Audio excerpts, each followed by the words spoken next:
Después de saber los diferentes tipos de fracturas, ahora veremos cómo está conformado el miembro inferior. Cada miembro inferior se compone de varios segmentos principales.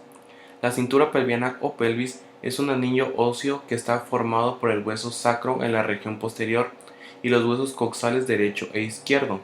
Ambos se unen por delante de la sínfisis del pubis que cierra el anillo. También está el muslo, que solo está conformado por un hueso, el fémur. Después está la rodilla, es la zona de unión entre el muslo y la pierna. De ahí sigue la pierna, formada por la tibia y el peroné o fíbula. Después el tobillo, que es la región que se une la pierna con el pie. El pie a su vez está formado por tres segmentos. El primer ejemplo es la fractura de cadera. Si bien es clásica de la edad avanzada, puede producirse en adultos jóvenes y niños.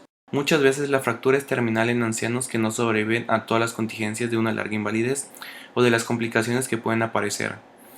En los jóvenes se requiere un traumatismo violento para fracturar la cadera, mientras que en el anciano no es necesario, pues existen condiciones predisponentes tales como la osteoporosis senil, la artrosis de cadera y rodillas, la rigidez de la columna y la cifosis senil.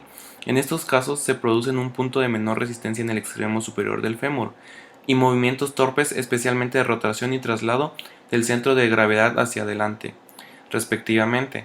En el mecanismo del accidente también interviene el músculo psoas mayor, que cruza la cara anterior de la cápsula articular y se inserta en el trocánter mayor. Su fuerte contracción arranca el trocánter en casi todas las fracturas laterales. En esta imagen podemos ver las diferentes fracturas que se pueden ocasionar en la cadera. En primer lugar, en el trocánter mayor se pueden tener tres tipos de fracturas: la apertotrocantérica simple, la apertotrocantérica multifragmentaria y la intertrocantérica. Después seguimos con el cuello. Vemos una fractura subcapital con un ligero desplazamiento. En la segunda figura vemos un transcervical y en la tercera una fractura subcapital desplazado no impactado. Y por último vemos en la cabeza una fractura división de un pedazo del fémur. En la segunda vemos que ahora tiene una depresión y en la última figura se observa que el cuello del fémur está fracturado. Ahorita vamos a hablar sobre las fracturas que ocurren en el fémur. Las fracturas del fémur se pueden producir a nivel de la epífisis proximal, en la diáfisis o en la epífisis distal. Las fracturas epifisiales proximales se pueden diferenciar en tres: en intracapsulares de la cabeza o el cuello del fémur y extracapsulares del macizo trocantérico. Las fracturas intracapsulares se caracterizan por localizarse en el pequeño espacio entre los límites del cartílago articular de la cabeza femoral y la inserción capsular lateral. La etiología de estas fracturas es la pérdida de masa ósea debido a la edad, ya sea pérdida del hueso trabecular o por la pérdida del hueso cortical, que se incrementa con la edad.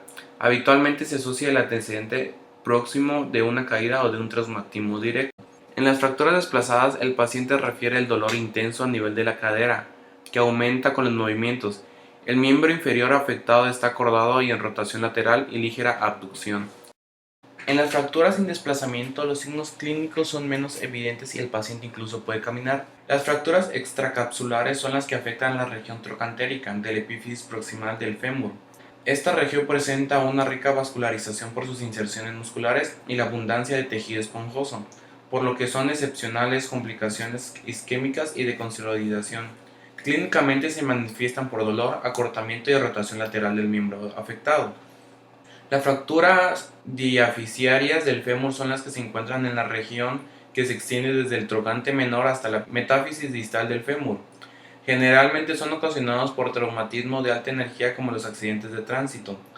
El paciente con una fractura diafisiaria presenta dolor intenso, una deformidad típica con acortamiento y antecobertura por flexión y abducción del fragmento proximal y habitualmente una importante pérdida de sangre. Las fracturas epifisiarias distales son las que se ubican a nivel del tercio más distal del fémur. Este tipo de fracturas pueden producir por accidente de tránsito, en los cuales el paciente recibe un impacto directo sobre la rodilla, en flexión o en pacientes añosos con osteoporosis que presentaron algún traumatismo de baja energía como la caída con el pie fijo en el suelo y rotación del cuerpo sobre el pie. Las fracturas de la rótula corresponden aproximadamente al 1% de las fracturas esqueléticas. Su máxima incidencia se registra entre los 40 y 50 años y es más frecuente en los hombres. El mecanismo de estas fracturas puede ser directo, por traumatismo frontal sobre la rodilla, Indirecto, contracción brusca de cuádriceps con la rodilla fija en semiflexión por saltos o paradas bruscas, o combinado. Clínicamente los pacientes se presentan con dolor, tumefacción articular e impotencia funcional. En las fracturas desplazadas, el paciente no puede levantar la rodilla extendida de la camilla. En las fracturas pocas o nada desplazadas, la tumefacción y el dolor son muy importantes, pero sin embargo el paciente puede extender hasta cierto punto la rodilla. Morfológicamente se distinguen los siguientes tipos de fracturas según la dirección del trazo fracturado: transversas, verticales, marginales en los bordes de la rótula, polares de la base o del vértice, o estocondrales, con minutas y abulsiones del desprendimiento del periósteo con una fina capa de base del vértice de la rótula. Las fracturas de la tibia pueden afectar la epífisis proximal, la diáfisis o la epífisis distal. Las fracturas epifisiales proximales son las lesiones que involucran la epífisis y la metáfisis proximales de la tibia. Son más frecuentes entre los 30 y 40 años y frecuentemente están asociados a accidentes de tránsito. Las fracturas de la diáfisis tibial son las que se producen entre dos líneas imaginarias, la superior coincidente con el plano diafisometafisiario proximal y la inferior con el plano diafisometafisiario distal. Según su mecanismo de producción pueden ser por impacto directo, indirecto, torsión, sillazamiento, flexión o con minutas. El traumativo desencadenante puede ser de baja o alta energía. Las fracturas de la epífisis distal de la tibia son muy frecuentes. Habitualmente se presentan en adultos jóvenes. Se producen cuando son impactos de alta energía, caídas de las fracturas del tobillo.